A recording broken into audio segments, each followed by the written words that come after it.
Hi guys, welcome to our channel. నేనైతే tomato rice అయితే చేసుకుందాం అనుకున్నాను. ఎందుకంటే బిర్యానీ బియ్యం అలాగే ఉన్నాయి, తీసుకొని ఉన్నాం. బిర్యానీ చేసుకున్నాం ఒకసారి కదా 2 times చేసుకున్నాం. బాగానే వచ్చింది. ఇంకా బిర్యానీ రైస్ కొన్ని ఉండాక వాటితో టమోటా రైస్ చేద్దామని ఇంకా టమోటా ఒట్టి ఆనియన్ వేయకుండా టమోటా, అల్లం పేస్ట్, ఇంకా తిరుగుమతి గింజలు, కరివేపాకు, అంతే, ఇంకేం వేయకుండా అనేసి ఇంకా అవే వేసి చేస్తున్నాను. చూడండి, ఫస్ట్ అయితే మిక్సీ పట్టుకున్నాను.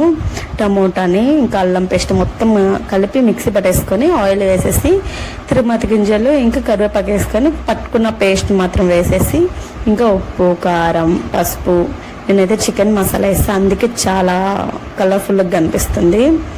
ఇంకా బియ్యం నానబెట్టేసుకున్నాను ముందే. ఇంకా 1 గ్లాస్ చేస్తున్నాను కాబట్టి 1.5 గ్లాస్ వాటర్ పోసేసి ఇంకా లాస్ట్లో కొత్తిమీర వేసేసి బియ్యం అయితే వేసేసి ఇంకా విజిల్ అయితే పెట్టాను.